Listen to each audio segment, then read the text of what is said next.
Alright YouTube land, happy Sunday. Anyway, welcome back to another video. This is probably part 2 of my adventure bike preparation saga. So last time I saw you and you saw me, I had the AX41s just sat on the bench here doing now. Anyway, they're on the wheels now and the wheels are on the bike. So let's take a nosy, shall we?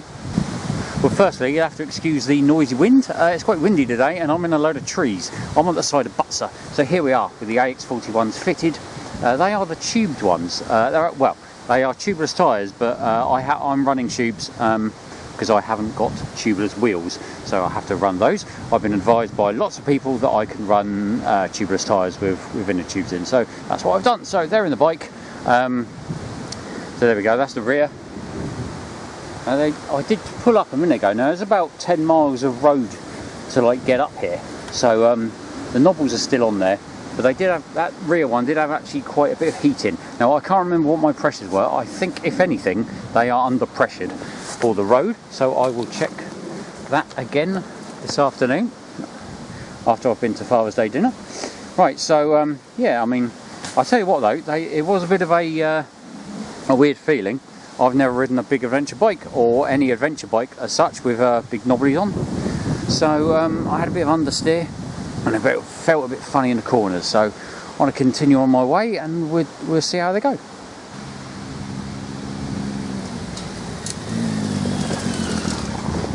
Right, so I've got another couple of lanes under my belt on the Tiger. I've never actually ridden this bike, or a bike this big actually, on some of the lanes that I've ridden them on today.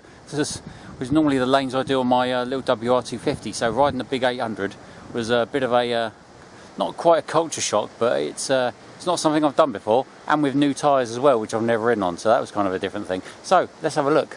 Right, so as we can see, there's some mud now on the Tiger, so that's all good. As you can see, I've been down some trails.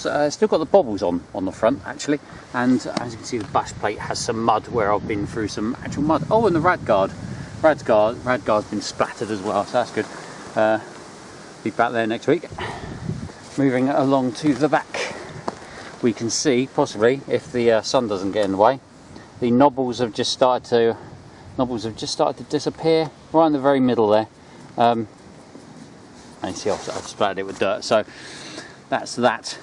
So all in all, actually, that was the last trail I did, which was this one here. I've just come out of this one.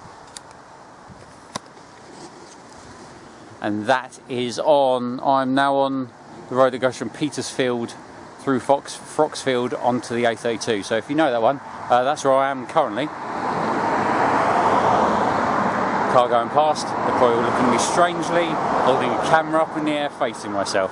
I wonder how many other YouTubers out there have suffered the same embarrassing fate. I think people are looking at me holding this camera up. Anyway, so I'm going to do another couple more and head home, and we shall see what I think about that. Right, well, just want to take a couple of minutes really, on a more serious note, on a more sort of like general green laning note really, in regards to dog walkers. I'm sure a lot of you out there with adventure bikes and off-road bikes, you've all had experience with dog walkers. Now I'd like to say, now this might be quite a bold statement out there, but generally I find that horse riders are actually a friendly bunch of people than dog walkers. Now we've all got to use the byways. We you know, us motorcyclists, we're all under a lot of pressure to have the byways taken away from us. Up and down the country, you all feel the same pain. Dog walkers, they just look at you like, there's no other way to say it, dog walkers are arrogant bastards and they look at you like shit. If you're on a motorbike, you get sort of looked at like they've something their dog's left behind and someone else has trod on, or they've trod on even. They are the rudest. I find dog walkers the rudest people on the trails. Now we've all got to use the byways, as I've said a minute ago, we've all got to use them, horse riders, cyclists, dog walkers, everything. And generally dog walkers are the worst people in regards to politeness, acknowledgement, everything. And like I say, the friendliest people are horse riders. If you use the byways in the way, you know, with manners, and not, you don't ride it down like a twat, then I think that, you know, horse riders are perfectly fine people. I've always found them quite polite, and they're always quite thankful when, you know, you sort of take the time to stop and let them pass and you say hi and all this sort of malarkey. But dog walkers, you do the same to them. They're just bastards. They're horrible people. Now, dog walkers have got excuse me, dog walkers have got hundreds of thousands of miles or tens of thousands of miles of pavement and road to walk their dogs on. Us people who like to green lane, we've got probably what was it, something like 4,000 or 6,000 miles countrywide, you know, over the whole country in which to take our bikes, and that's constantly decreasing. So we've got to take whatever byways we can get a hold of and enjoy them. Obviously, we try and be polite to everyone because everyone's got to use them, like I said. But again, dog walkers don't seem to realise. If you are actually a dog walker and you're watching this, or you know a dog walker who frequents a byway, please just tell them and educate. I think they need educating. Educate them that if they're on like a lane or something, please check the Hampshire website or whatever website, whatever county website they happen to be in. Just check that whatever the lane they like to go on is actually a byway. And once they know that, they can expect motorbikes to come down it rather than thinking, oh, bloody motorcyclists coming down where they're not allowed. Because I think that's what half of them think, that we're not allowed down there, and we're all actually jippos with stolen bikes. You know, we're going to set a light to it 100 yards down the road or something. But if that is you, or you know them, please educate them and let them know. Anyway, rant over.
So, back home again after that initial run. I thought I was quite successful actually, and I quite enjoyed it. Got a bit of a feeling more for the tyres toward the end there.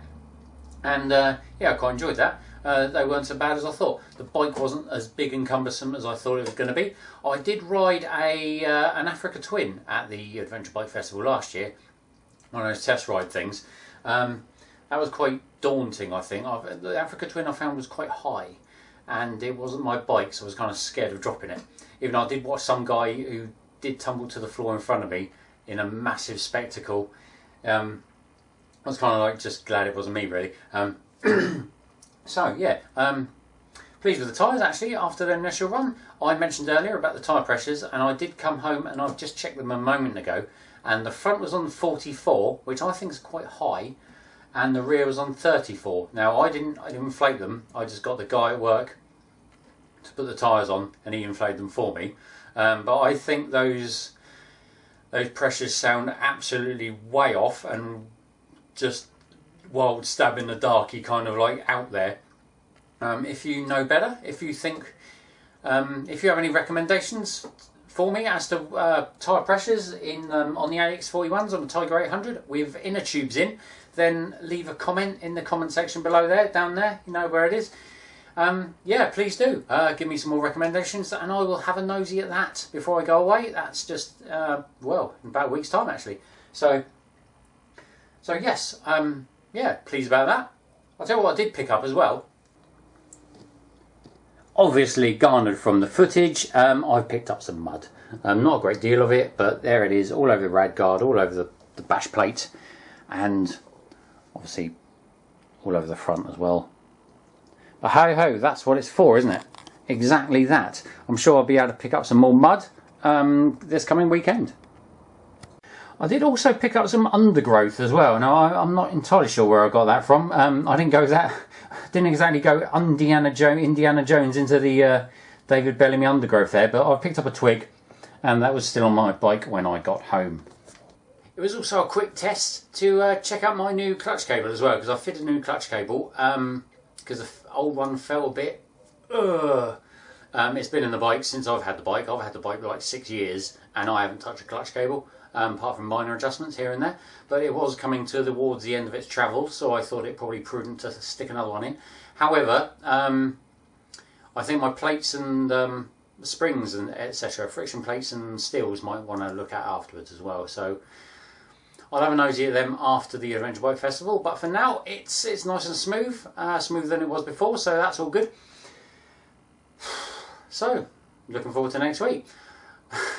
So I've still got some stuff to show you, my camping bits that I bought. I will probably air that I'll probably show you that while I'm there actually, so you can get a feel for the atmosphere if you don't make it, of course.